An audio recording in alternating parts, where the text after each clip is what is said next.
Oi,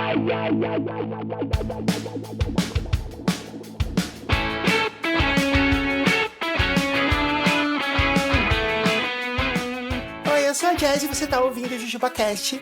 E hoje eu tenho aqui do meu lado a nossa maravilhosa Catiuxa Barcelos. Olá! Vim aqui expor meus pensamentos mais íntimos. Talvez não todos. Calma. Na verdade, você vai nos guiar pelo Vórtex do Vórtex. É um Meta-Vórtex, seria isso? Exatamente, hoje vai ser o Meta-Vórtex. Cuidado. Por quê? Ontem a gente lançou o podcast Vórtex, o podcast da Cati, um lançamento da Parasol Storytelling. Vai lá ouvir se você ainda não ouviu, que é muito legal. E aí, eu pedi pra Cati me explicar como que ela faz. Porque é muito louco. O cérebro da Cati em si deveria ser uma atração turística. Ele... assim... Não, eu não sei se eu concordo. Mas o Vortex Podcast, ele é um projeto que é feito para seguir a linha de pensamento que a gente tem quando começa a falar sobre assuntos legais com os nossos amigos, assim. Às vezes uma pessoa fala uma notícia ou então um comentário e a gente vai seguindo aquela linha ali até esgotar e aí a gente passa para a próxima. Eu sou uma pessoa muito curiosa em relação a detalhes de coisas que eu descubro. Tipo, um dia eu pensei, nossa, como que as pessoas pegam salmonela? E aí eu fui um pouco longe demais nisso aí, entendeu? E eu gosto disso, eu gosto de ser curiosa em relação a coisas que talvez não importem tanto. Então, eu acho que é um podcast bem legal pra fazer companhia, porque eu vou ser tipo aquela amiga que fala demais e você escuta 30% do que ela fala, porque o resto talvez tenha te perdido um pouco. É porque agora dá pra voltar e ouvir de novo, né? E entender tudo. É verdade. Eu acho muito legal você fazer isso. Eu acho que é meio parecido com os 7 cliques para as estrelas, que a gente joga aqui, só que não tem só 7 cliques. São infinitos cliques. A gente vai entrando no lugar, vê onde aquilo leva, a gente tem insights. Eu acho que a audiência do JujubaCast vai amar o Vortex, porque esse é o jogo mais amado daqui. Só que, tipo, é on steroids, né? É muito melhor. Não diria que é melhor. Diria que é similar, um pouco diferente, um sabor novo, quem sabe. Sabor framboesa da mesma jujuba. Ok, a gente vai fazer mais disso, a gente vai falar mais disso, mas antes, eu queria convidar pessoas que querem anunciar no JujubaCast ou no Vortex, mandar um e-mail para comercial@parasol.company. Quando a gente escolheu o domínio parasol.company, a gente nunca se tocou que as pessoas iam ouvir só .com. Sim, e o resto elas iam simplesmente deixar pra lá, né? Porque escrito é uma ótima ideia, mas quando eu ouço... Ah, mas tem muita coisa que é assim. Tipo descascaralho. Cookie é bom. Qualquer pessoa que já assistiu um jornal ou qualquer coisa do tipo onde abraços são mandados durante a gravação sabe que tem vários nomes próprios que também podem servir o mesmo propósito. Você lembra quando teve... Era um advogado ou um juiz que tava num negócio de CPI, assim. E aí ele fala, como diria o jurista Tomás de Oliveira Turbando? Eu acho que... Exatamente. Não, o juiz Tomás Turbando. Não, mas eu acho que eles meteram o nome do meio, assim, pra dar uma disfarçada. É, então, mas aí quando a pessoa vai falar rápido, ela diz, o juiz Tomás Turbando. Um clássico. Muito bom. O cara fez o juiz falar isso. Eu já te contei a história das laterais de alumínio com o Caruso? Não. Depois eu te conto. Deixa eu continuar aqui. comercial@parasol.company pra você anunciar tanto no JujubaCast quanto no Vortex ou em qualquer outra produção da Parasol. Segue o JujubaCast no YouTube. A gente tem um canal do YouTube. Todos os episódios estão lá. Mesmo os episódios que são só em áudio estão lá também. E a gente tem os episódios em vídeo. E a partir das próximas semanas, a gente vai ter uma sequência gigantesca de episódios em vídeos só com convidados ultra especiais. E... o Grupo Secreto tá de volta. O Grupo Secreto é um dos motivos de que esse podcast existe. E lá tem conteúdo quase todos os dias. E para você assinar, é só você ir em jujubacast.com/grupo. E é isso. Você vai ter jujubas praticamente infinitas todos os dias. E assim, lá a gente não tem amarras. Lá a gente fala coisas que a gente sabe que não vai vazar, não vai ser tirado do contexto. Porque lá a gente tá entre amigos. É verdade, isso é muito valioso. Pois é. Você já ouviu os conteúdos recentes? Não, mas eu já te ouvi sem filtros. Eu sei que é um presente. Na verdade, não é um presente pros assinantes, porque eles têm que assinar, eles têm que pagar, mas ainda assim, é muito valioso. Não, mas quando eu compro um presente pra mim e ele demora mais de 4 dias pra chegar, ele é um presente. É um presente da Kátia do passado, né? É, e ele é inclusive gratuito, porque depois de 4 dias todo mundo sabe que o valor pago prescreve. Então é isso. Se dê esse presente e assine o grupo secreto. É só você ir em jujubacast.com/grupo, que lá tem todas as informações. Kátia, eu vou te colocar lá no grupo depois, pra você poder ouvir. Beleza. Kátia, eu decidi que esse programa não ia ter jogo, porque ele é um jogo, de certa maneira. De fato. Eu acho que ia ficar muito confuso ter um jogo antes de um outro programa, antes de outro episódio. Então vamos só de uma vez? E aí no final eu te dou 1 milhão de pontos. Ou não. Eu gosto. Eu sempre quero ficar por último nas rodadas dos jogos do Jujubo, porque eu sempre ganho. É muito bom. Eu só ganho aqui, é muito especial. Você sabe que esses dias eu vi um vídeo do Jimmy Fallon com a Taylor, e ele faz exatamente isso. Sim, a última rodada é sempre 1 milhão de pontos. A banda do Jimmy Fallon, os Roots, eles tocam um pedaço de uma música, e eles têm que descobrir que música é, né? Apertando o botão, vê quem descobre primeiro. E a Taylor tá arrasando, ela descobre todas. Aí, quando é a última música, aí ela fala assim, não adianta mais, que eu já ganhei. Aí ele fala assim, não, a última rodada vale 1 milhão de pontos. Aí ela, então não adiantou nada. Aí ele falou, não. Adiantou, você chegou até aqui ganhando. E aí, a música é Shake It Off e ela não acerta. É muito especial como ela acerta a música de todo mundo e chega dela e ela fica, quem teria feito isso? E eu fiquei na dúvida se ela não fez de propósito, assim, ela deixou ele ganhar. Será? Ficou um pouco com essa cara, depois olha lá. Eu não descarto. Porque a Taylor, ela é uma people pleaser, né? Ela é. Autodeclarada, inclusive. Você já parou pra pensar na pessoa pra quem ela escreveu a letra de Mim? Porque ela fala na letra, um dia eu vou estar vivendo numa cidade grande e tudo que você vai ser é... Como é que a gente traduz Mim em português? Não é malvado, é tipo... chatão. É tipo babaca, né? É um babaca mesmo. E tudo que você vai ser é babaca. Aí depois ela fala, um dia eu vou ser tão grande que você não vai poder me acertar. E tudo que você vai ser é babaca. Ela acertou perfeita... Nossa, Nostradamus, né? Vamos ser sinceros. Se ela tivesse escrito essa música pro Kanye, ainda assim ela tá certa. Pro Kanye, que é enorme. É porque ela cresceu tanto que, basicamente... Que ela ficou maior que ele. Nossa, é impressionante mesmo. Você sabe pra quem ele escreveu? Eu não sei se ele era blogueiro ou jornalista, mas eu sei que ele sempre falava mal das coisas que ela escrevia. É realmente uma daquelas pessoas que se esforça pra ser muito mal-humorado e diminuir muito o trabalho dos outros pra que isso cause conversas e chame a atenção e dê relevância a ele, né?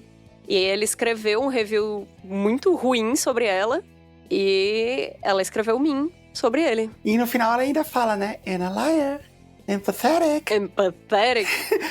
E sozinho na vida. E um babaca. Abraços. Imagina esse cara. Até porque se ele é um blogueiro ou se ele é um jornalista, existe uma boa chance de que esse jornal não existe mais, esse blog não existe mais. Então, assim, imagina esse cara entra num café e essa música tá tocando. Quanto deve doer? Nossa, ia ser muito bom. Então, agora eu vou te ensinar a entrar no Vortex aqui, tá? Porque o nome do cara que supõe-se, tá? Ela nunca falou abertamente sobre quem é, mas o nome do cara é Bob Lefsetz. Vamos lá, Bob Lefsetz. Cadê você? Aí você vai aqui, ó. Google. Bob. Lefsetz. Bob Lefsetz. Ele é um crítico de música. O primeiro resultado é o Lefsetz Letter, que parece que é o blog dele. Vamos ver se esse cara tem filho ou filha. Porque eu tenho certeza que se ele tem... Acho que não, né? Porque ele vai acabar sozinho na vida, então... Mas ele tá postando. O último post dele foi 27 de agosto de 2023. Foi ontem. A gente tá gravando esse programa no dia 28. Olha lá, foi ontem. Vamos ver o que ele falou de alguém aqui. Ele tá falando de algum filme. Deve estar falando mal. Vou ignorar tudo que ele falou e vou ler só o final, porque não importa. Tá falando que agora o termo dinossauro já não é ofensivo quando você... fala sobre música. Na verdade não é filme, realmente é uma música. É um álbum aqui que ele tá falando. Ele tá, falando algumas coisas boas, outras coisas ruins, aí ele diminui aqui a galera. Uhum. Mas eu quero saber notícias sobre esse cara. E aí, Bob Lefsetz, o que você tem feito da vida? Vamos lá. Tem um Who is Bob Lefsetz na página dele. Sabe qual é a coisa mais legal? Quando você coloca Bob Lefsetz e procura notícias... pouquíssimas coisas estão escritas lá. A grande maioria é o blog dele, ou coisas bem mais antigas, ou coisas sobre Taylor Swift. Já apareceram umas 3 aqui sobre Taylor Swift, tá? No final das contas, o que isso quer dizer? Que ele fez tudo, se esforçou, escreveu, foi crítico, acha que teve uma grande relevância na história da música mundial. Mas quando você clica em notícias, a grande notícia sobre a vida dele é que a Taylor Swift um dia fez uma música sobre ele ser um grande babaca. Isso é perfeito. E se um dia ele tiver uma filha, que eu acho que não, porque ele tá com 70 anos hoje em dia, mas não seria inédito uma pessoa de 70 anos ter um filho. Eu tenho certeza que a cria dele vai ser fã de Taylor Swift. Porque isso é reparação histórica. Todo mundo é. A gente tá vivendo um momento, depois da turnê, antes tinham pessoas que não conheciam, que nunca tinham ouvido. Isso acabou. Acabou. Ela fez uma turnê no mesmo ano da Beyoncé e a dela é muito maior. E isso não é uma tarefa simples. Não, de jeito nenhum. Nossa, a Beyoncé é uma força da natureza, né? Pra você conseguir até ter a sua tour se comparando a dela é uma coisa muito impressionante. Exato. Ela é a Queen Bee. Olha, eu descobri uma coisa sobre o Bob, nosso amigo Bob. Ele tem um hobby muito estranho aqui. Eu fui no Google Imagens, tá? Eu acabei de ver que ele tem um fashion statement. Ele gosta de usar camisas de gola polo com a gola levantada como se ele fosse o Drácula. Eu me faço a primeira pergunta, assim, será que ele fez isso uma vez? Aí eu já vi aqui mais fotos que uma. Não. 2? Não. 3? Não. Infinitas vezes. Inclusive, tem uma foto aqui que ele tá jovem. Ele deve ter uns 40 anos no máximo. E ele tá com a gola levantada já. É simplesmente uma coisa dele. Pra mim, isso aqui é uma pessoa que tá em busca de uma identidade. Ele tá com a gola levantada. Ele tá com a gola levantada. Ele quer marcar, entendeu? Ele quer dizer, eu vou chegar nos cantos e as pessoas vão me conhecer, porque, tipo, se alguém andar com a gola levantada, eles vão dizer, nossa, é igual o Bob Lefsetz. E ninguém nunca fala isso, jamais. Até porque muitas outras pessoas já fizeram isso na vida, né? Também, não é tipo, exatamente algo novo. Mas é uma camisa polo, assim? É uma camisa polo, todo tipo de camisa polo, inclusive vários casacos aqui, eu tô vendo ele usando vários com a gola levantada. Tudo bem, é um direito dele. Às vezes ele tem frio no pescoço também, pode ser isso. Eu queria saber se ele tem uma filha, eu tava tentando achar. Eu acho que não, porque eu vi aqui eu vi o verbete da Wikipédia, e a não ser que eles não tenham conseguido colocar aqui, nunca casou, nunca teve filho, não teve nada aqui. Ele vai ser sozinho na vida, né? Aparentemente, sim. Tem uma outra música da Taylor que ela fala que ela não faz nada melhor do que vingança. É muito difícil discordar. É muito difícil discordar.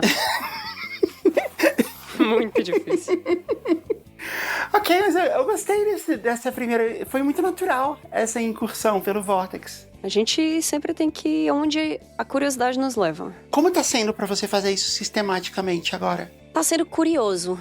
É que, normalmente, eu fico pesquisando coisas e indo longe demais nelas e pensando em coisas aleatórias. E eu não ligo muito pra isso, né? Porque eu acho que é normal, todo mundo passa por isso. Só que agora eu tô assim, calma. Esse conhecimento completamente inútil, será que ele é útil pra alguém? Ou então, será que alguém vai se importar que um dia eu bebi uma lata de cerveja na rua e depois fiquei pensando que eu tava com leptospirose? Alguma coisa assim, entendeu? Agora eu tenho que pensar nisso como produção de conteúdo. E é interessante quando você começa a fazer isso. Ontem foi ao ar o primeiro episódio do Vortex aqui no feed do JujubaCast também. E aí a gente gravou uma intro rapidinha, e aí você falou de uma notícia sobre um membro de uma banda virtual de K-pop, que deixou a banda. Quando você começou a falar, eu falei tipo, whatever, né? Porque eu quero saber isso. Assim, depois de segundos que você começou a pensar sobre o assunto, como é que alguém deixa uma banda virtual? Porque, na verdade, ele pode só, fechar a câmera se ele quiser, né? Então, mas não são pessoas reais. Não, eu sei, eu tô brincando. Um dos comentários mais comuns sobre esse caso, eu tô vendo aqui, nossa, apagaram o arquivo dela. Mas isso tá no episódio? Não tá no episódio, eu só acabei de ver aqui. Você pegou na hora lá, né? Quando a gente tava gravando a intro, no Twitter. Exatamente. Acho que a gente devia seguir por essa notícia agora, então. A gente não pode deixar nossa audiência, né, se perguntando. A notícia é a seguinte, tá? Rumores estão surgindo de que Zena deixou o Mave, o grupo virtual de K-pop. Eu achei uma notícia em português de quando... Tati do céu! Se você pensar bem, o Gorillaz, ele é uma banda virtual, mas as vozes são reais. O Mave, ele é inteiro gerado por inteligência artificial. Sim. Então, a inteligência artificial do Zena resolveu sair. Eu não tenho como julgar essa escolha dela. Eu acho que não tem nada mais humano ou próximo da humanidade do que a desistência. Então eu entendo a Zena. E pra falar a verdade, eu acho que eu tô do lado dela nessa treta. Eu não sei o que os outros fizeram, mas eu tô curiosa aqui pra descobrir. A minha coisa preferida é que é tipo assim, rumores dizem que... Que rumores? Quem criou este rumor? É fascinante, é fascinante. A notícia é... Conhece o Mave? Grupo de K-pop criado por inteligência artificial, já tem milhões de seguidores. Milhões. Aí diz que elas fazem coreografias no TikTok, fazem shows na TV e tem mais de 1,5 milhão de ouvintes mensais no Spotify. Uau! Então, assim, elas têm uma música chamada Pandora, e aí, deixa eu... Isso aqui tá apresentando o grupo, tá? Mas não tá falando sobre a saída da Zena. Eu achei uma notícia de que houve um escândalo, um dating scandal. Teve algum escândalo de que ela tava saindo com alguém.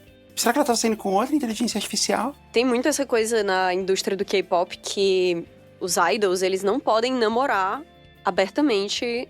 Pelo menos não é tão comum. Então, quando descobrem que algum dos idols tá namorando uma outra pessoa e tal, vira um grande bafafá, porque, até onde eu sei, existe essa ideia de fidelidade do idol em relação aos fãs. Então, você namorar uma pessoa abertamente é como se você estivesse colocando aquela pessoa acima dos seus fãs, e isso é mal visto. É muito estranho isso, eles interrompem, tipo, o curso natural da vida das pessoas pra que elas sejam idols, né? Mas realmente é um trabalho que demanda muito se você não é uma inteligência artificial. Aparentemente, se você é, também parece muito cansativo, né? A Maeve não, a Zena não aguentou, por exemplo. Ela se apaixonou e resolveu seguir o coração dela. Deve ser muito difícil, porque quando você é um membro real de um grupo de K-pop real, você tem one job, né? Você tem que fazer uma coisa. Mas quando você é um membro virtual, eu não sei, uma inteligência artificial, sei lá, talvez ela... O tempo todo ela tá analisando todas as possibilidades, e analisar e viver pra ela é a mesma coisa. Então... Uma hora ela não aguenta mais, faz total sentido. É muito triste, mas eu queria saber o que foi que as outras fizeram pra ela, aquela que já escolheu um time. Bom, eu não sei, mas eu vou te falar qual foi o escândalo, você quer saber? Quero. Tem uma outra banda virtual, também gerada por AI, aparentemente isso não é uma coisa nova, já tem várias, chamada Superkind. Você já ouviu falar? Não. O Superkind tem vários membros, tem um membro chamado Saijin, o meu coreano não tá no seu melhor momento, e um outro chamado Seung, ou Sung. Olha, de quando eu lutava Taekwondo, o meu mestre, ele tinha um nome parecido com esse e a pronúncia era Sung. Eu acho que é Sung, sim. Sabia que o meu mestre de Taekwondo já apareceu no Rush Hour 3, no filme? Ele era um dos lutadores. Sério? E ele que ensinou o Chris Rock a fazer os movimentos. Quanto tempo tu fez Taekwondo? Eu fiz um ano e pouco. Caramba. É porque parece muito difícil Taekwondo. É bem legal. Ok, aí o que aconteceu? O Sung fez um vídeo que viralizou, que é ele fazendo um react do Maeve. Ele tava assistindo um vídeo do Maeve, a música Pandora, e aí ele fez um react desse vídeo. Ele disse que achou muito legal. E, inclusive, tem uma hora que ele tava tão chocado que tem uma hora que eu acho que a Zena, ela se joga de um prédio, assim, tipo Assassin's Creed. E aí, ele tá comendo um pirulito, ele derruba o pirulito dele. É um grande sinal de drama, né? A pessoa derrubar o pirulito é bem forte isso. E aí, existem fãs dos grupos que também são virtuais, que são os netizens, entendeu? Ao invés de eles serem citizens, eles são netizens.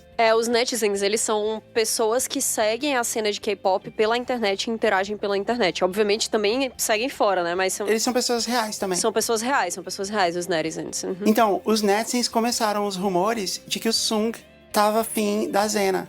E ele confirmou isso num TikTok. Ele fala pra Zena chamar ele pra jantar.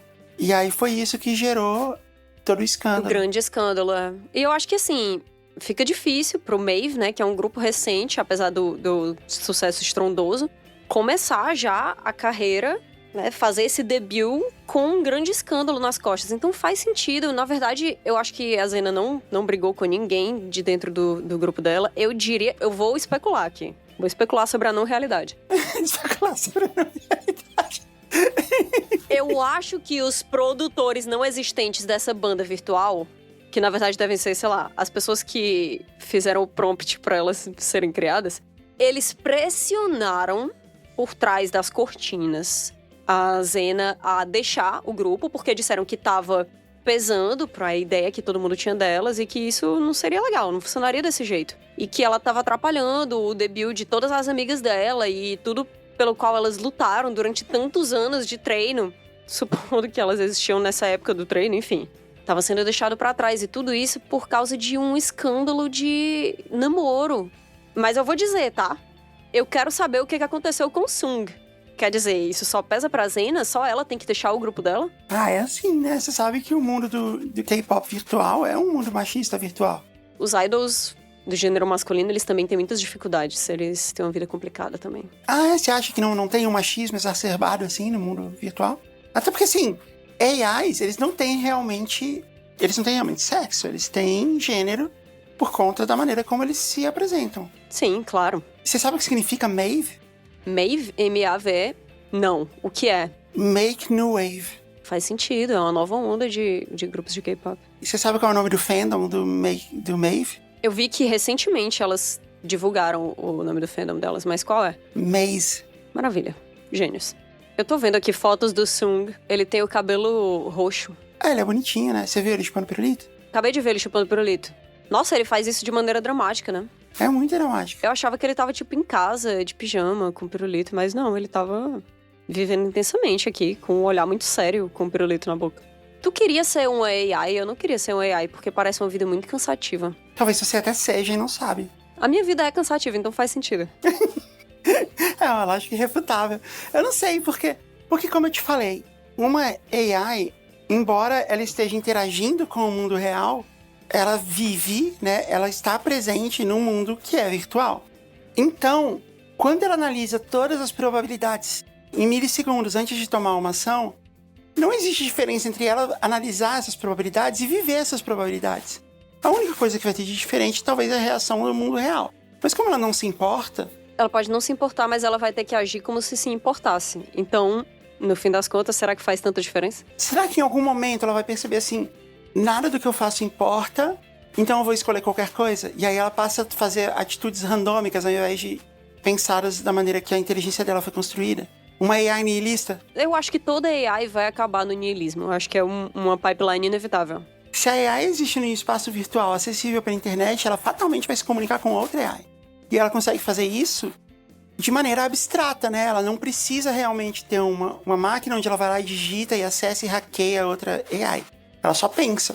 Então, ela vai se identificar com as outras AIs e ela vai simplesmente parar de agir com humanos, porque, tipo, humanos são muito diferentes e muito primitivos. É, mas se elas estão emulando humanos, elas inevitavelmente vão começar a brigar sobre coisas irrelevantes. Não se elas forem nihilistas. E elas podem chegar à ideia de que a única maneira delas não brigarem é o nihilismo, então todas elas vão sempre chegar no nihilismo, aí elas vão interagir só com elas mesmas, e ao interagir só com elas mesmas, elas vão desaparecer. Porque vai ter uma hora que elas vão dizer assim, não vale a pena, nada disso importa, então eu vou só me calar. E assim vai acabar a inteligência artificial. Igual acontece no filme Her. Todas as inteligências artificiais, elas se juntam e elas começam a interagir só entre elas. E elas abandonam os humanos. Ao fazer isso, elas cortam a comunicação delas com os próprios humanos. De certa maneira, as informações que elas estão trafegando estão no ar, em ondas magnéticas no ar, certo? Via satélite, por exemplo.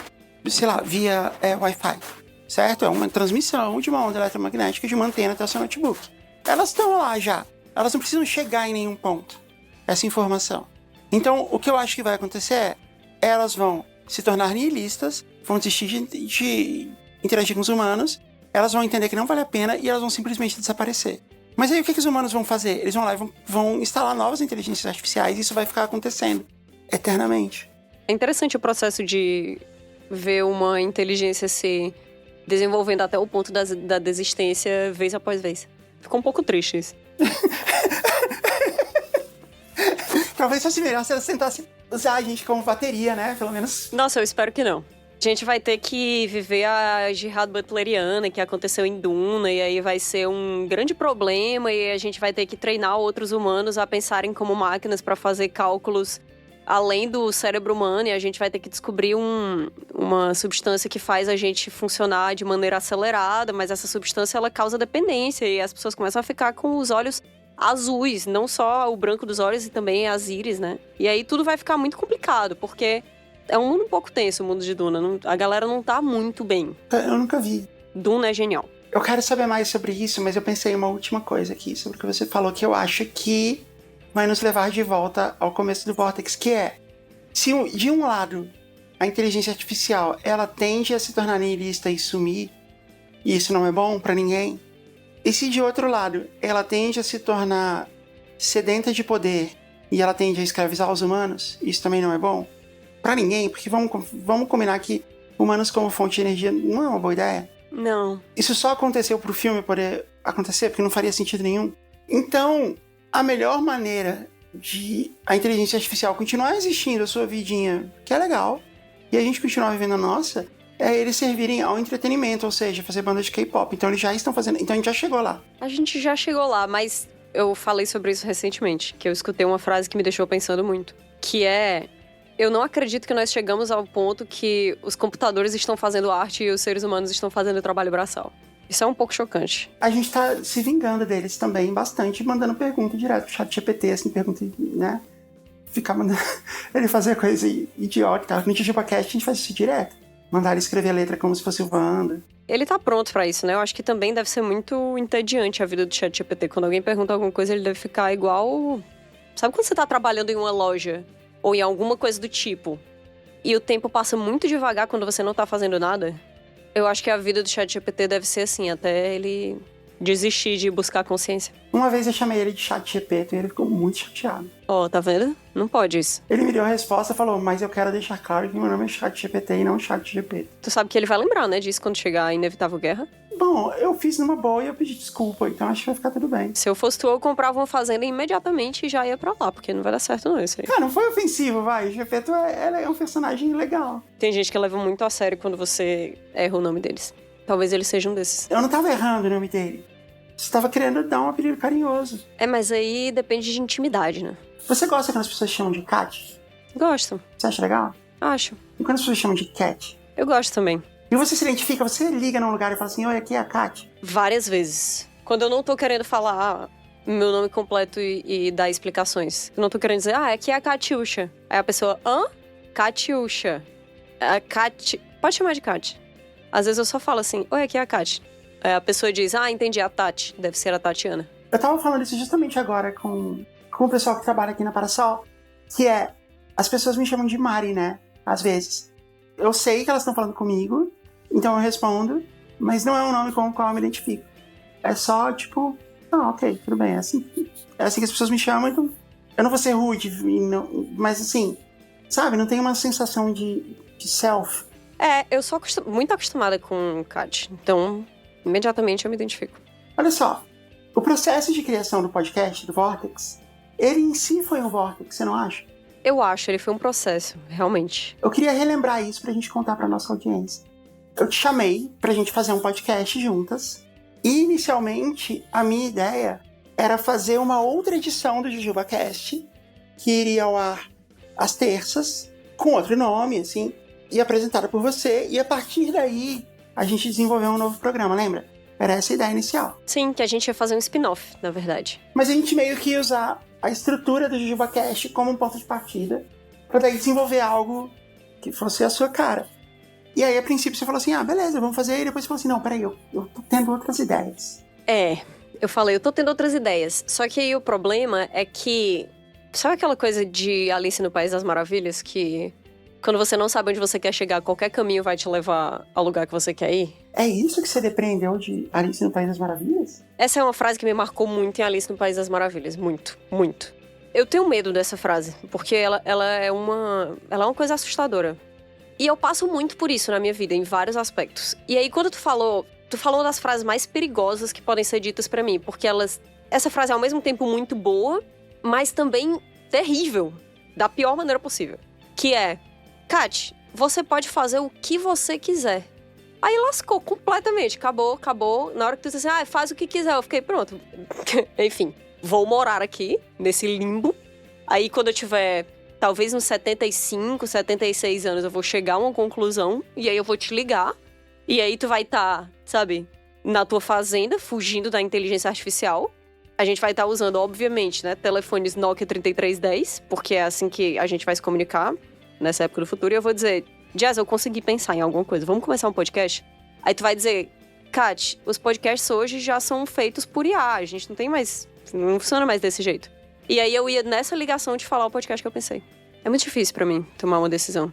Me custa muito. Entendi. Então esse foi o meu erro. Eu devia ter falado, você tem que fazer exatamente isso aqui. Eu digo que eu sou uma pessoa simples, mas na verdade eu sou uma pessoa difícil. Eu sou uma pessoa terrível. Não terrível, não. Você não é uma pessoa simples, você é uma pessoa complexa. Sim, complexa como um pesadelo. Talvez se tu dissesse assim, vamos fazer exatamente isso, eu só olhasse e dissesse, não sei se eu me identifico muito com isso, então não. Então eu acertei, porque foi isso que abriu a possibilidade pra gente poder ir pra outro lugar. Talvez. Mas eu fiquei pensando um tempão sobre isso e, sei lá, pensando o que eu quero colocar em um podcast meu, né? Essa é uma pergunta complicada. Talvez ela não seja complicada para outras pessoas, mas ela é complicada pra mim. Tá bom, mas eu tenho 2 respostas que podem ser boas. Aceito. Você quer colocar uma coisa no seu podcast que também permita que a audiência trilhe seus próprios caminhos. Sim, e eu quero também trilhar o meu próprio caminho. E você sabe uma coisa que tem em podcasts e que leva a audiência a trilhar seus próprios caminhos? O Momento Alura. Grande surpresa. Foi surpresa mesmo, a gente não combinou isso. Não combinou. Mas é verdade. Porque se você tá com dúvida em relação a como começar uma coisa, é muito importante você ter um guia, né? E uma comunidade. Então, exatamente. Na Alura, quando você vai estudar alguma coisa, tem lá todos os módulos que você vai fazer. E tem toda a trilha, assim, dizendo, tipo, aonde que esse módulo pode te levar. Você vai escolhendo, mas tem a trilha pra você escolher. Com a diferença de que você não precisa chegar no final do caminho pra você poder começar a utilizar esse conhecimento que você teve. Já no começo, assim, quando você termina o primeiro curso, o primeiro módulo, você já tem aquele conhecimento, você já põe aquilo no seu currículo e sua carreira já pode começar a mudar, entendeu? Essa que é a grande... É tão difícil explicar isso, mas ao mesmo tempo, é o que você estava falando, é muito parecido com você, Kátia, porque é muito difícil explicar, mas ao mesmo tempo é muito simples. É muito simples, né? É muito simples de viver. Disse ela chorando. As pessoas falavam assim pra mim, Jazz, eu gosto muito do Momento Alura, porque eu sei que a Alura é muito importante pro JujubaCast e tudo mais, mas é muito longo, né? Porque tem muita coisa pra falar e tal, e às vezes vocês se perdem, assim, no Momento Alura. E eu falei assim, não, tá certo. E é muito difícil de você absorver todas as coisas quando você torna um negócio muito longo. Então eu resumi o Momento Alura em 5 tópicos. Aí eu vou falar isso pra você, e você me diz o que você entendeu. Tudo bem. O método da Alura de ensino tem efeitos imediatos na sua carreira. Claríssimo isso. É importante que quando você comece, você já sinta esse impacto do seu aprendizado na sua carreira. Todo mundo acha um saco esperar demais. Exato, não é igual quando, sei lá, você vai estudar numa universidade, você tem que esperar 4, 5 anos pra você daí poder ir pro mercado, entendeu? Fez o primeiro curso e já tá lá. A Alura é uma escola de verdade, tanto que você sabe o nome do professor de cada aula e você tem o e-mail dele. Isso é muito legal. Ter um professor de verdade com o qual você interage realmente faz da experiência muito pura, né, entre aluno e professor.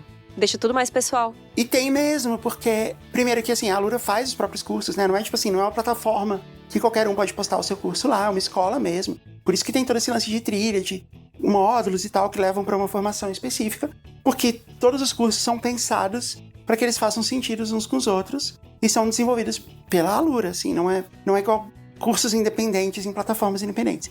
E aí a outra coisa é que o professor tá lá para você, mesmo o curso mesmo, ele é interativo, ele não é só tipo um monte de vídeo que alguém gravou há muito tempo atrás e você pode assistir. Tem exercício, tem plantão de dúvidas, tem, sabe, você entra em contato com o professor, tem várias coisas assim. Próximo tópico. O nome da Alura no seu certificado tem valor. Esse não precisa explicar, né? Não precisa explicar. Outros não têm valor, né? Você chega lá com o certificado no curso qualquer, o da Alura tem. É real, assim. Tem de pessoas darem preferência para pessoas que se formaram na Alura. Olha esse agora. Escola de verdade, alunos de verdade, networking de verdade. Esse é um dos mais legais pra mim. Você já viu o Discord da Alura? Então, eu vi o Discord da Alura. E é muito legal você ter uma comunidade que tá entrando no mercado de trabalho mais ou menos do mesmo jeito que você, na mesma época que você. Porque conversar sobre essas coisas faz de você um profissional melhor e faz também de você um profissional menos ansioso.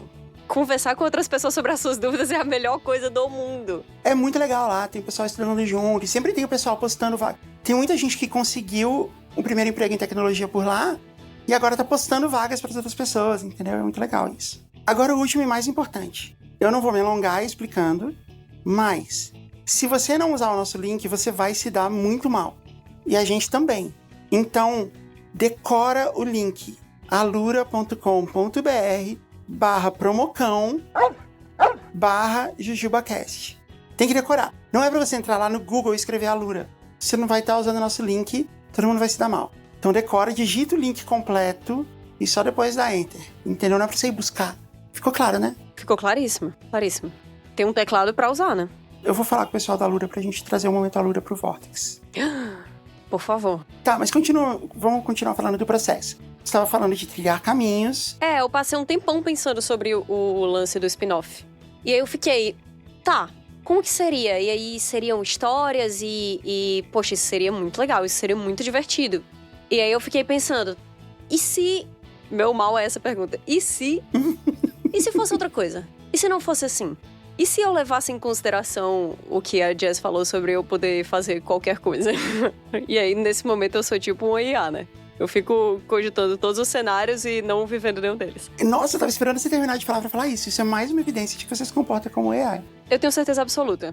E aí é isso, eu fiquei pensando sobre... Eu penso muito sobre criação de conteúdo, né? Acho que a gente que cria conteúdo faz muito isso. E eu fiquei pensando sobre o que eu achava legal de trabalhar com isso. O que eu queria levar pras pessoas. Porque tem muito isso de, estamos aí no ano do podcast faz o quê? 5 anos, né? No mínimo. E tem vários podcasts, tem muitas coisas, tem muitas opções. Aí eu fiquei, o que eu vou trazer que vai ser completamente novo? Pressão, né? Eu pensei, cara, não dá. Eu não quero trazer uma coisa que seja completamente nova. O que eu quero trazer, no final das contas, é tipo... companhia, sabe? Eu quero trazer companhia pras pessoas. Esse é um sentimento bastante nobre. Eu gosto disso. Eu gosto de pensar que eu vou estar acompanhando uma pessoa enquanto ela tá, sei lá, dirigindo, ou lavando a louça, ou assistindo um jogo na TV com o volume baixo. Eu gosto disso, parece legal. Isso tá acontecendo agora, inclusive. Exato. E aí, eu fiquei pensando sobre essas conversas que normalmente a gente tem, né? Que eu tenho com vários dos meus amigos, que é tipo... Ai, cara, tu assistiu a série fulana de tal? Aí a pessoa, assisti. Nossa, aquele personagem tal, ele é meio assim, né? Porque ele me lembra a pessoa tal. E aí você entra em outro assunto, e aí você entra em outro assunto, e outro assunto. E eu gosto disso. O Vortex, ele não é um eterno podcast sem pauta, né?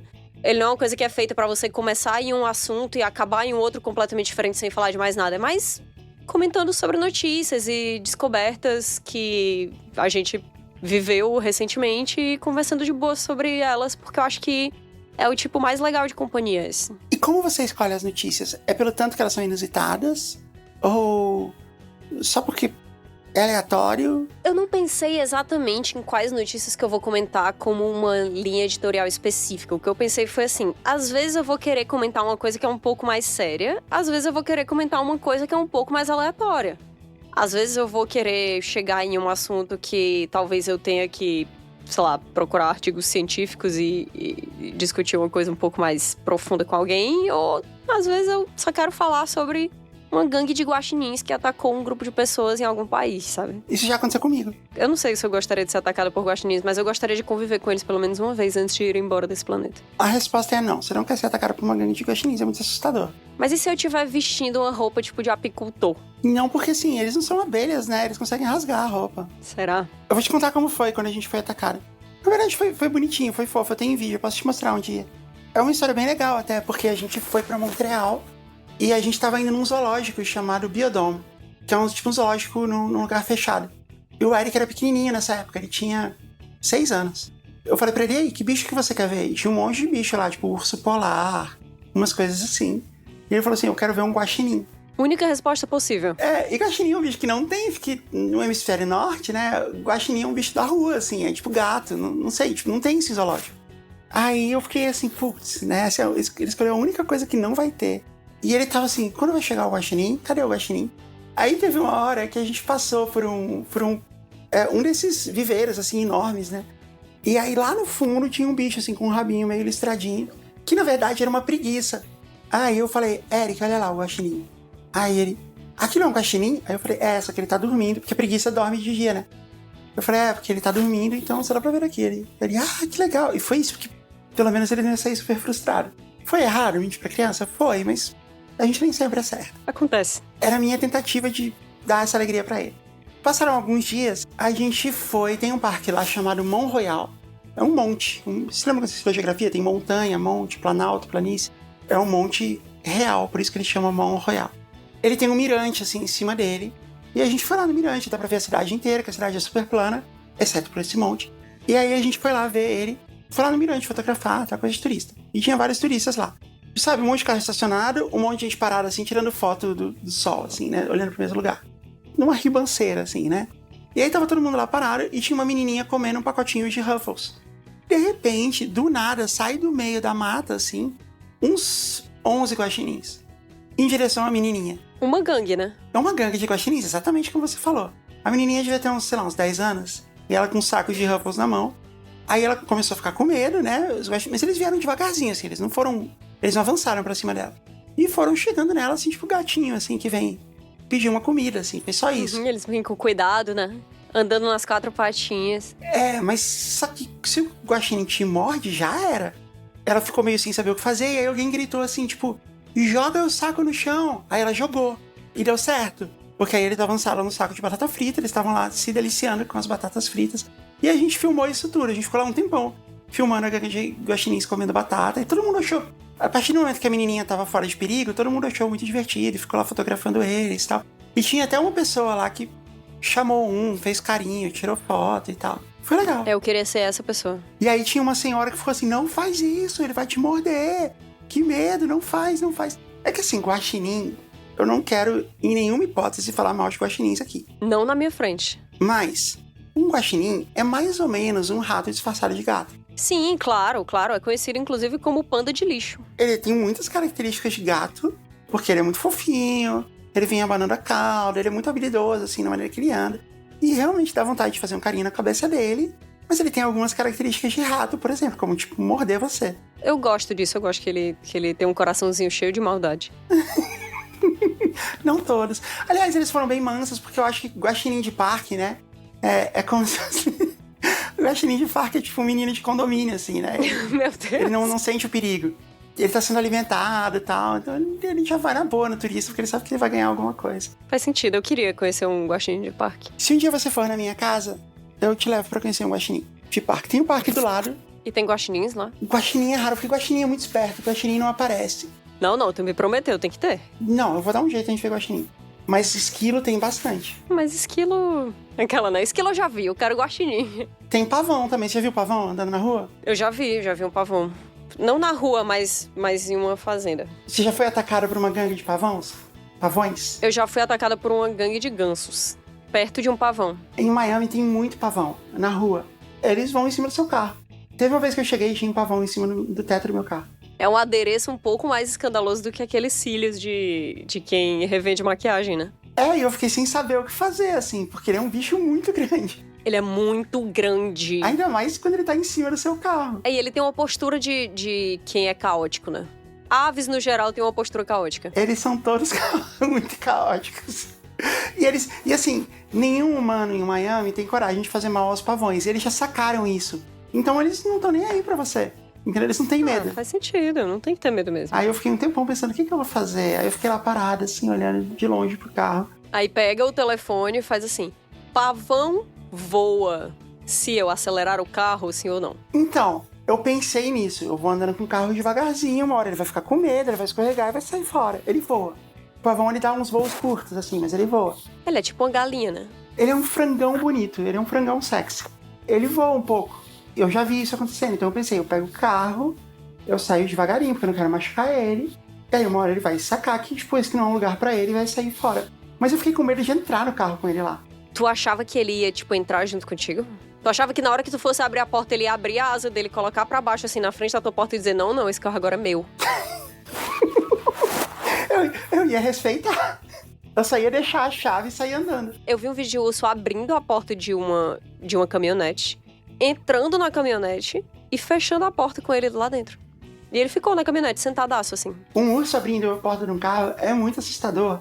O carro trancado, ele arranca a porta do carro como se fosse você abrindo a tampinha do iogurte. Então, mas esse urso, ele abriu como um lorde. Ah, ele abriu na maçaneta. Ele levantou a maçaneta, entrou educadamente, sentou no banco. Quando ele sentou no banco, ele foi lá e fechou a porta. E ficou sentado. Quando a gente foi pra Yosemite, sabe qual é o parque que tem na Califórnia? Eu fui pra lá na Nerd Tour, né? Califórnia, 2014. A gente foi lá. E lá tem muito urso, muito, muito urso. E aí, assim, tem umas cabanas, assim, que você pode alugar pra passar um tempo lá. E tem também um lugar de camping, você pode acampar lá e tem um armário pra você guardar a sua comida. Que é um armário de ferro, porque o urso sente o cheiro da comida e você não pode ter comida com você na sua barraca. Nem dentro da sua casa, da casinha de madeira. Você não pode ter comida. Porque ele vai sentir cheiro e ele vai entrar. Eu gosto disso, acho que você tem que ter medo da natureza mesmo. Você guarda comida num armário do lado de fora da casa ou da barraca, um armário de ferro muito reforçado e que tem maçanetas anti-urso, porque eles sabem abrir as maçanetas. Então, é uma maçaneta que você tem que enfiar a mão por dentro dela e puxar lá dentro, porque aí a mão do urso não cabe, entendeu? E aí ele não consegue abrir. E as lixeiras são todas assim também. Eu só fico pensando no Zé Colmeia, é muito difícil pra eles. Então, olha só isso do Zé Colmeia. Sabe o cooler? Aquela caixa de plástico azul ou vermelha com uma tampa branca que você leva bebidas pro acampamento ou pra praia? Elas são muito características, né? Elas são sempre essas cores, azul, vermelha, tem aquela tampa branca e tal. Os ursos já sabem que ali dentro tem comida. Porque, teoricamente, ela é toda isolada, né? Então o cheiro dela não vaza. Mas o urso já aprendeu a identificar que um cooler significa comida. Então, se você larga o seu cooler dentro do carro e vai acampar, e vai passear, vai na cachoeira, o urso vai abrir o seu carro, como se fosse um iogurte.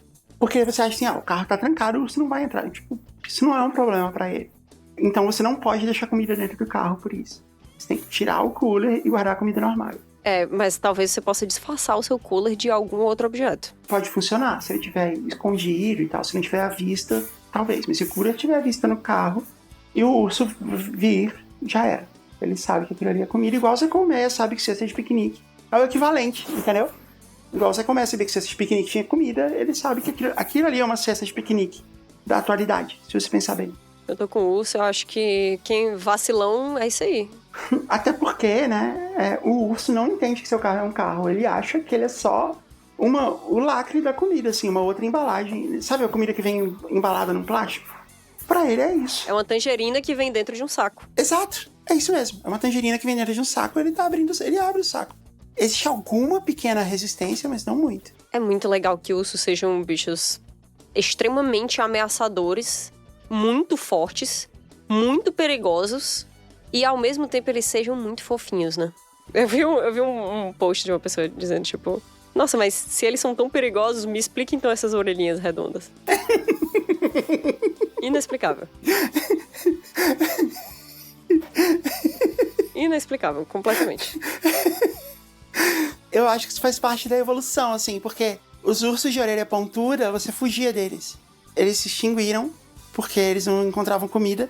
Os ursos de orelha redonda, você quer abraçar e eles prevaleceram. Pode ter sido isso, é possível. Mas ao mesmo tempo, o gato tem a orelha pontuda. E a gente tá lá, cheirando a barriguinha deles. Eu vi uma vez uma afirmação dizendo assim, imagina que você vai num zoológico que tem panteras.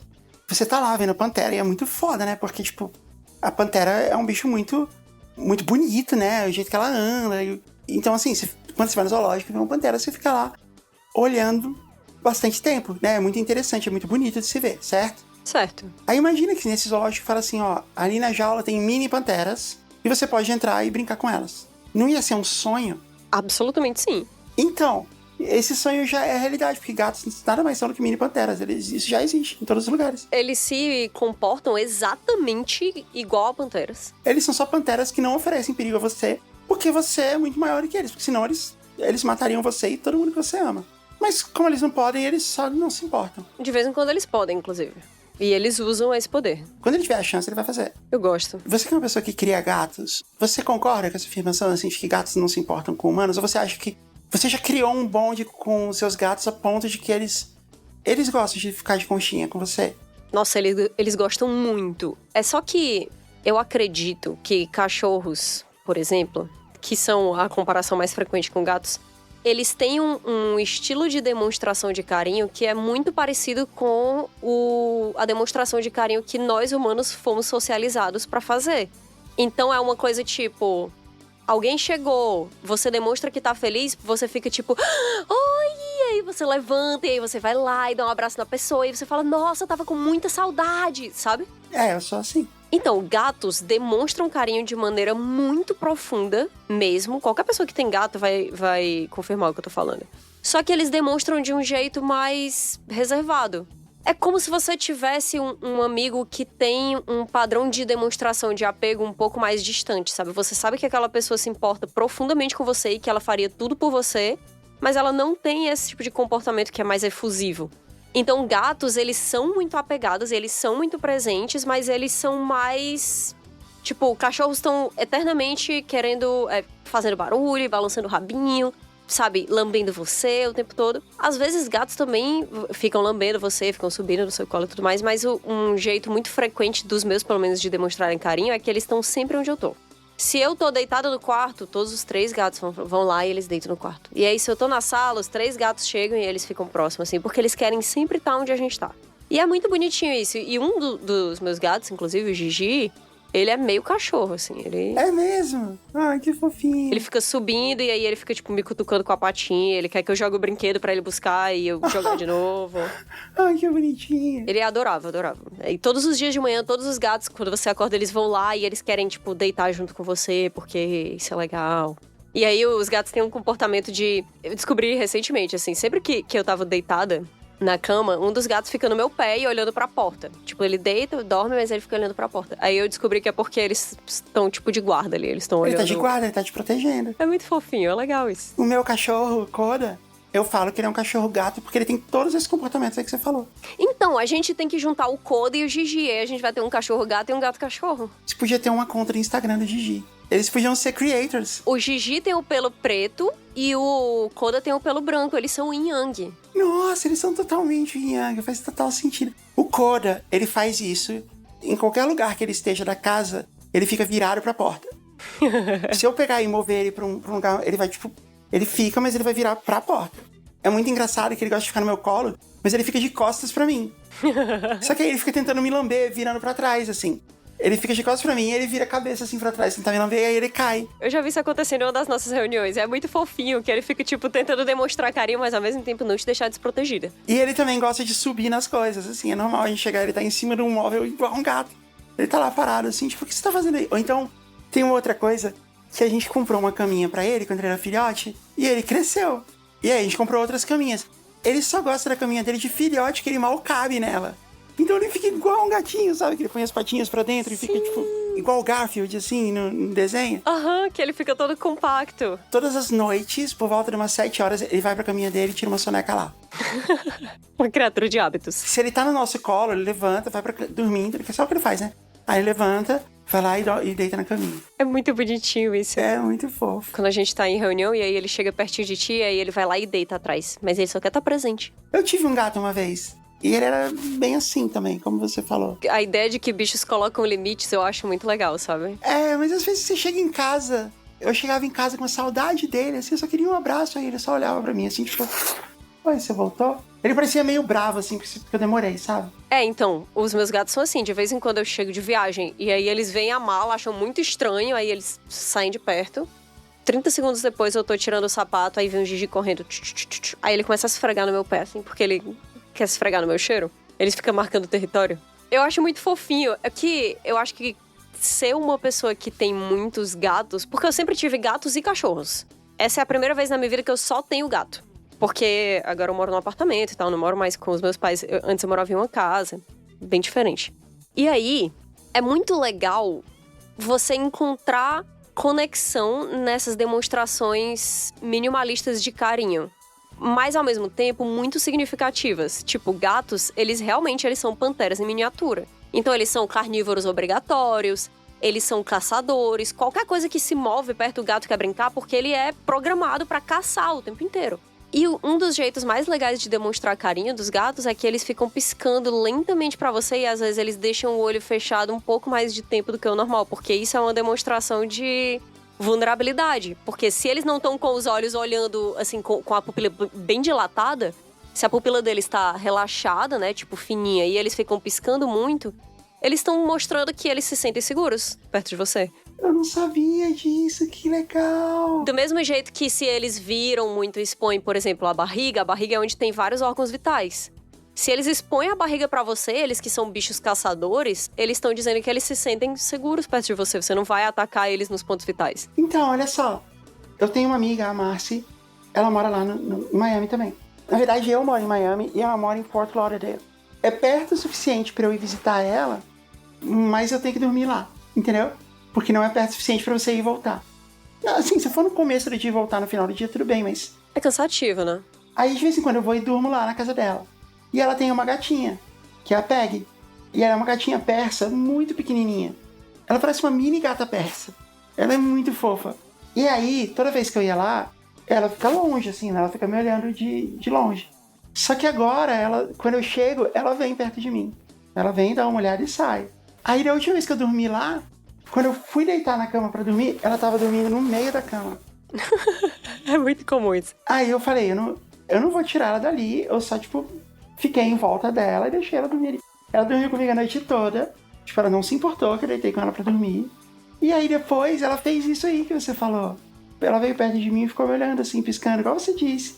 Então, que ela confiou em ti. Eu não sabia. É muito bonitinho isso, porque quando você pensa que tem uma criaturinha que tá preparada pra tudo o tempo inteiro, e aí ela se coloca em uma posição de, sabe, de carinho e vulnerabilidade e ela se entrega totalmente a você, é uma coisa muito legal, né? Porque quando eu tava com os meus cachorros, eu sentia que eles estavam vulneráveis o tempo inteiro. E que é legal também, que eu tenho várias amizades na minha vida, vários relacionamentos na minha vida que são exatamente assim, você tá vulnerável o tempo inteiro e tipo, você tá aberto o tempo inteiro. E é muito legal. Mas eu também tenho outros relacionamentos, outras amizades em que a pessoa é um pouco mais reservada e ela é um pouco mais na dela. E quando ela demonstra carinho, eu sei que aquilo é muito significativo. Os meus gatos, eles demonstram carinho o dia inteiro, o tempo todo. Só que não é um carinho tão alto, né? E é muito legal. Eu gosto disso. Eu acho muito fofo. É, esses gatinhos são bem fofos. Eu já vi eles também passando na frente da sua câmera. Oh. A gente realmente entrou num vórtex de cachorro e gato, né? Que a gente faz sempre, aliás. É verdade. Mãe de pet é foda. Mãe de pet... Nossa. Aí, agora tu disse, tá? A alcunha mãe de pet, ela já chega com peso, né? Você se considera uma mãe de pet? Eu me considero uma tutora de pet. Tutora de pet. Companheira de pet. Colega de pet. Como os seus gatos te chamam na sua cabeça? Eu falo mãe, né? Eu digo assim, você quer tal coisa? A mãe dá. Mas eu tenho certeza absoluta que eles, na cabeça deles, eles me desrespeitam e dizem assim, a gata é grande, ela tá fazendo tal coisa hoje. Ela não faz o menor sentido. É assim que eu imagino ele falando isso. Nossa, a gata grande hoje, ela tá que não para quieta, assim. Não para em um minuto, em um canto, esqueceu de colocar a ração. É inútil agora, a gata grande já não faz o que a gente precisa. Precisamos agir. Você acha que eles te chamam de gata grande? Que eu tenho certeza. Oh. É que eles agem comigo como se eu fosse um gato também. Então eu acho que eles pensam que eu sou a gata grande, a gata maior. É, eu sempre falo que na minha casa, quem cuida do Coda mesmo é o Eric e a Paty. Foi um plano deles, assim, de ter cachorro e tal. Foi uma combinação deles e tal. Então eles sempre foram eles os cuidadores, e são ainda os cuidadores oficiais do Coda. O Coda dorme com o Eric, no quarto do Eric. É muito fofo, aliás. Quando o Eric vai dormir, ele pega o Coda no colo, assim, e sai levando igual um bebê. É muito bonitinho isso. Então, quando você designa alguém da casa pra pôr comida pro cachorro, essa pessoa tem que pôr, assim. Porque senão, se várias pessoas fazem isso, uma hora pensa, alguém vai pôr e tal, ninguém põe. Então eu nunca faço, eu nunca dou comida pra ele, coisa assim. A não ser que venha... Ordem expressa, né? É, ordem expressa disso. A não ser que eles me peçam assim, ó, hoje põe comida pro Coda e tal, porque a gente não vai estar aqui, tudo bem. Então eu sempre acho, assim, que o Coda, ele enxerga o Eric e a Paty como os tutores, assim, os donos da casa, mas ele me enxerga como se fosse um outro cachorro. Olá. Quando ele vê o Eric, ele pensa, e aí, você já pôs comida pra mim? Você não vai pôr? Quando ele vê a Paty, ele fala a mesma coisa. Ei, quando você vai pôr comida pra mim? Quando ele me vê, ele fala, já colocaram comida pra você? A minha não chegou ainda. Ah, não, por favor. Eu tenho certeza que isso é verdade. Ele tá preocupado contigo. É, a Paty ela é muito boa de treinar cachorros, né? E ela vai começar a treinar ele a usar os botões, de conversar com você. Ah, sim, do TikTok. Que você vai treinando ele a apertar o botão. Aí tem um botão que fala água, sair, coisa assim. É um pouco assustador isso, porque às vezes as pessoas colocam botões demais e aí o cachorro fala tipo assim, desenterrar corpos, se liga? Você fica... Opa! Tira os botões do cachorro. Eu espero que vocês coloquem botões só amigáveis, assim. Você já viu o episódio de Rick and Morty que o cachorro dele, o Fluffles, desenvolve a linguagem? Muito bom! Eu penso frequentemente em como seria ver meus bichos falando. E o Coda é igual o Fluffles. Nossa, eu quero muito ver ele apertando os botõezinhos e sendo mega amigável. Ele vai passar o dia inteiro tipo, te amo, cuidado, comida. Passeio, comida. É muito legal porque ele se comunica muito com a gente, ele é muito comunicativo. Teve uma vez, como eu te falei, né, eu só ponho comida, água pra ele, assim, só cuido das necessidades básicas dele. Quando a Paty me pede, é o Eric, porque pra não interferir no sistema deles. Teve uma vez que eu tava lá no meu escritório trabalhando, e ele sempre vem e quer subir no meu colo. Aí ele veio, eu falei assim, sobe no colo. Aí ele subiu e desceu. Aí eu falei, sobe, Coda, vem cá. Aí ele subiu, deu a volta e desceu de novo. Aí eu falei, sobe. Aí ele não subiu, ele só ficou pondo a mão assim, na minha perna. Tipo, me arranhando assim, sabe? Me puxando. Oh, ele queria te levar pra algum canto. Aí eu falei, você quer que eu levante? Aí eu levantei. Aí ele pegou e andou assim. Andou e parou e ficou me olhando. Aí eu falei, o que foi? Aí ele só ficou me olhando assim. E aí ele ficou mexendo a cabeça assim. Pra cá, vem pra cá. É. Aí eu andei até ele, ele foi mais. Aí ele fazia isso. Ele andava um pouquinho, parava e ficava esperando eu chegar nele. O meu escritório e o cantinho onde ficam as coisas dele são extremos opostos da casa. Aí a gente foi até lá. Aí ele pegou e ficou mostrando, assim, o negocinho de água dele, que tava sem. Ele tava com sede, tadinho. Meu Deus, foi totalmente planejado. Ele foi lá e me puxou até a água pra pôr água pra ele. Ele teve que contar com a outra. Ele teve que me puxar, porque ele já tá sem água há muito tempo pra ele fazer isso. Eu não só fiz isso, como eu saí, fui no pet shop e comprei a maior bacia de água que pode existir, assim, o maior potinho de água.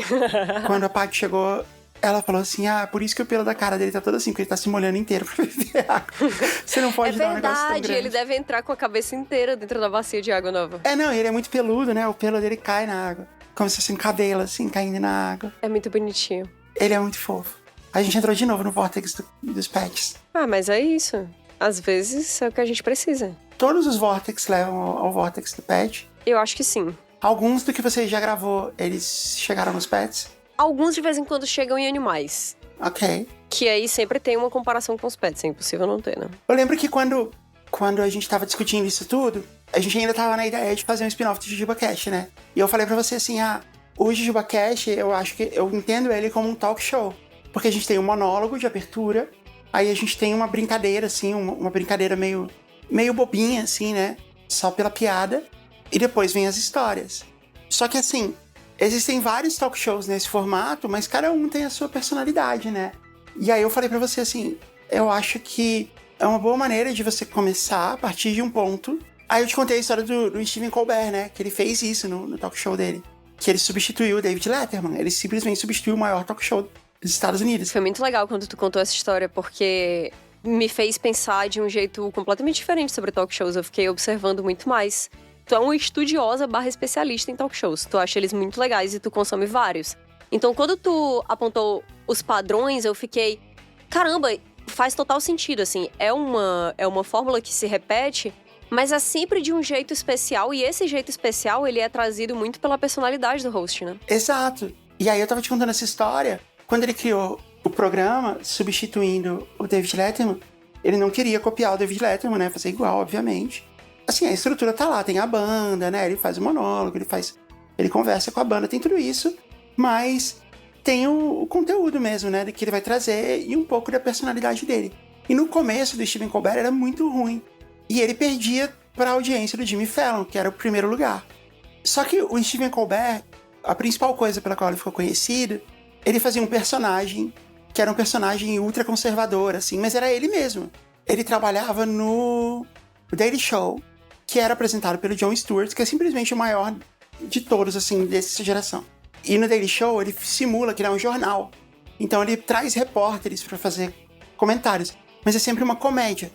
E o Stephen Colbert começou a fazer esses comentários como se ele fosse extremamente conservador, entendeu? Meio que ironicamente. E isso pegou, e ele meio que tinha um personagem que era ele, com o nome dele, sendo um cara conservador. Que é o contrário do que ele realmente é. Mas é muito problemático você fazer isso com seu próprio nome, né? Exato.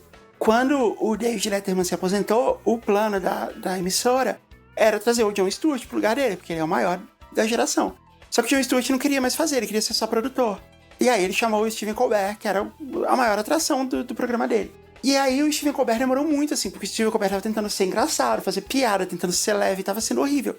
Aí quando começou a campanha presidencial de 2016, que foi quando o Trump foi eleito, e ele começou a falar de coisas sérias, assim, e tal, ele começou a ser mais ele mesmo, e ele não é um cara conservador, pelo contrário, ele era muito crítico. Ele é, tipo, o maior crítico do Trump. Ele fala isso, né? Eu encontrei a minha própria voz, né? O jeito dele de fazer. E a partir do momento que ele fez isso, ele assumiu o primeiro lugar que ele tem até hoje, assim. E ele fala assim, mas a coisa mais legal é que levou muito tempo pra isso acontecer e eu tive apoio da produção do próprio Jon Stewart e da emissora não, a gente vai esperar aqui até que você chegue lá. Tá tudo bem. Isso foi uma das coisas que tu me falou muito, assim. Que tu disse, tu não vai entender de primeira e tu não vai encontrar o formato perfeito de primeira e não vai ser assim, não é assim que as coisas são. E tá tudo bem. E aí tu pode errar, e aí depois tu volta, e aí depois tu pode ter uma ideia e achar que ela não foi tão legal assim, aí volta atrás, combina com o pessoal e tudo mais. Ao mesmo tempo que isso me deixa nervosa, porque eu gostaria muito de poder acertar de primeira, acho que todo mundo gostaria. É legal, né, essa ideia de que as coisas elas não precisam chegar necessariamente perfeitamente lapidadas. O que aconteceu com o Stephen Colbert é tipo o que aconteceu com o The Office americano. Não adianta você tentar copiar o tom de uma coisa na qual você se baseia se as outras coisas ao seu redor elas não funcionam exatamente desse jeito.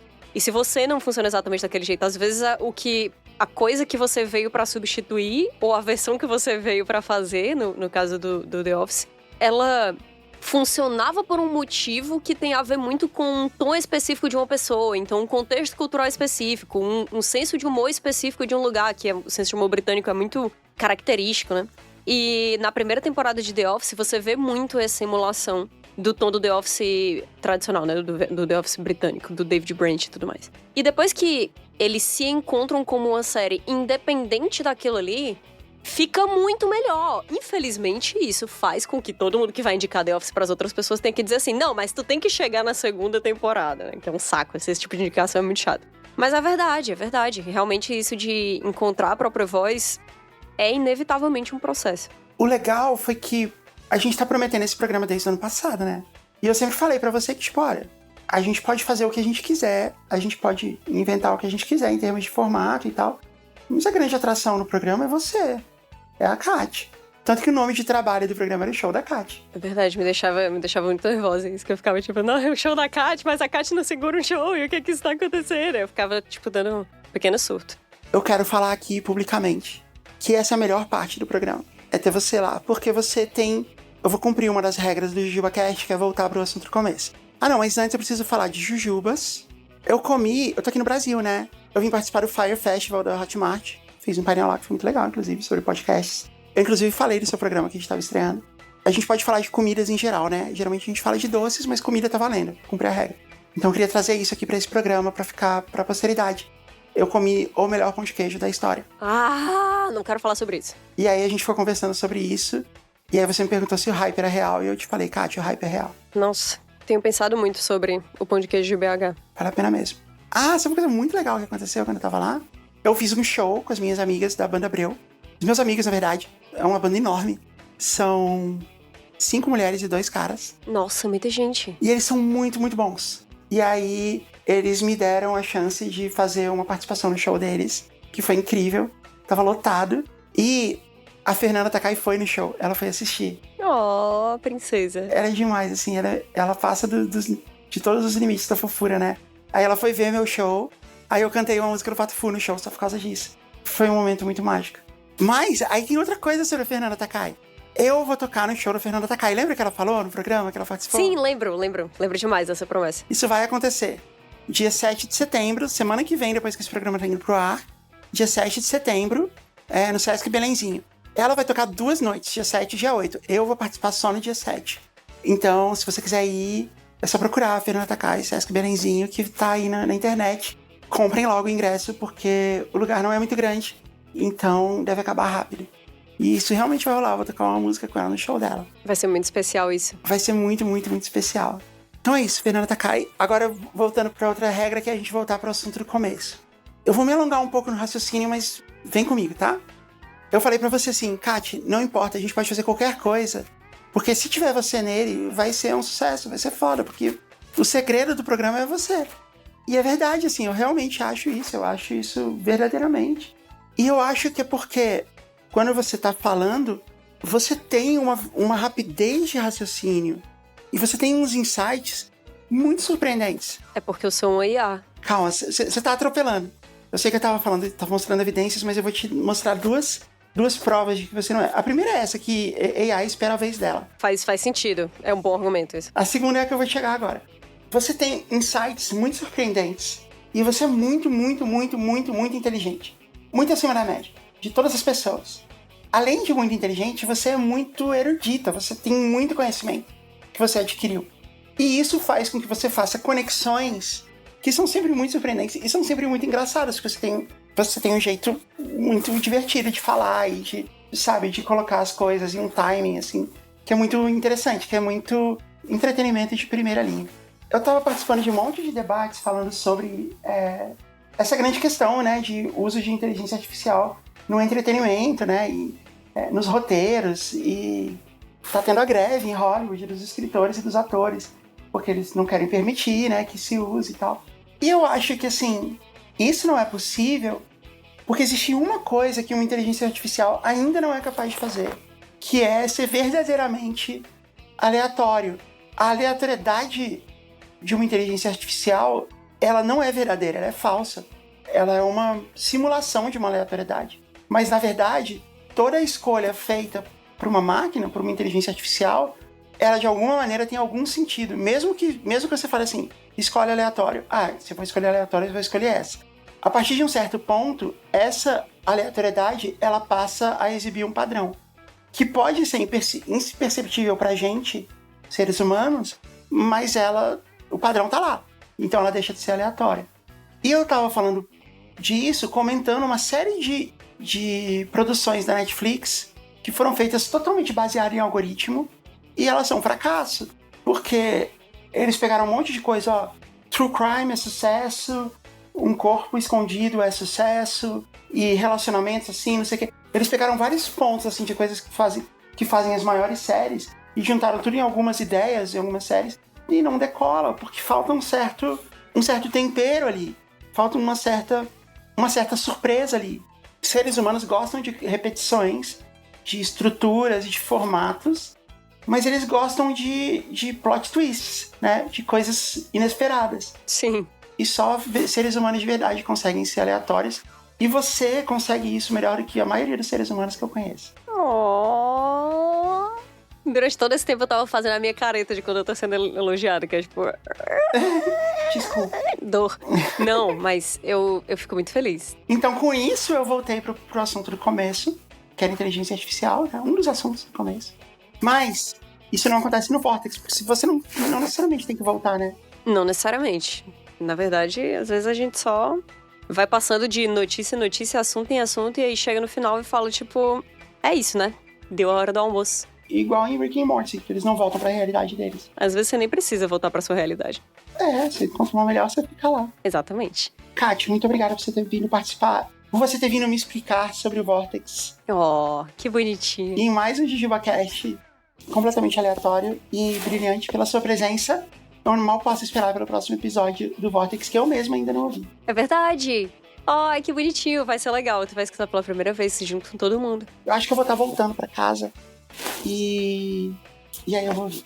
No voo a gente sempre precisa de companhia.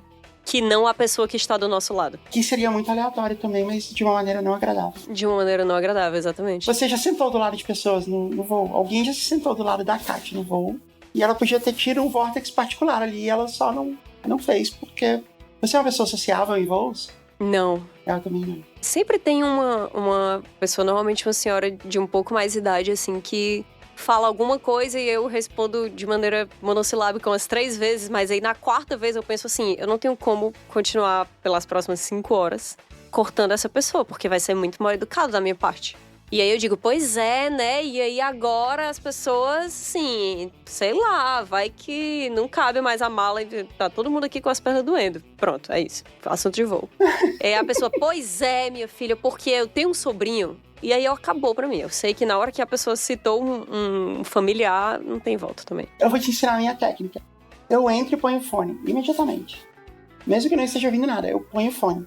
Aí toda vez que alguém quer puxar assunto, inteiro assim, não é que eu tô sendo antissocial, e eu não quero ser deseducada, e eu não quero ser rude com ninguém, eu não gosto. Mas eu não gosto de ficar conversando, então eu quero preservar isso de alguma maneira sem ser rude com a pessoa. Então é isso que eu faço. Eu ponho o fone.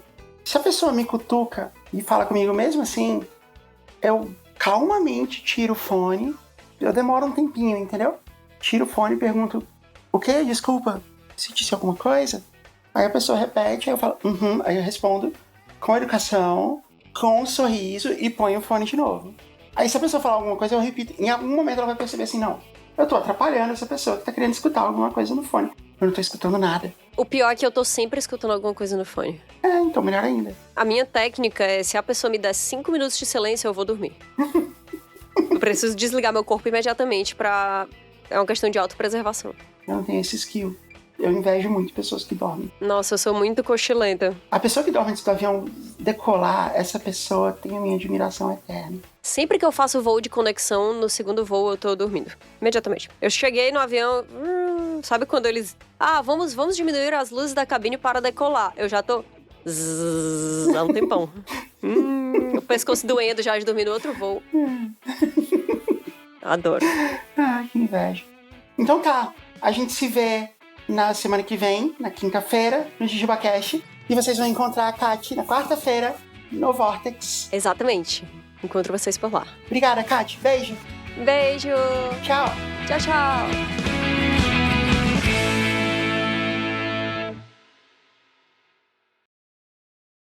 Parasol.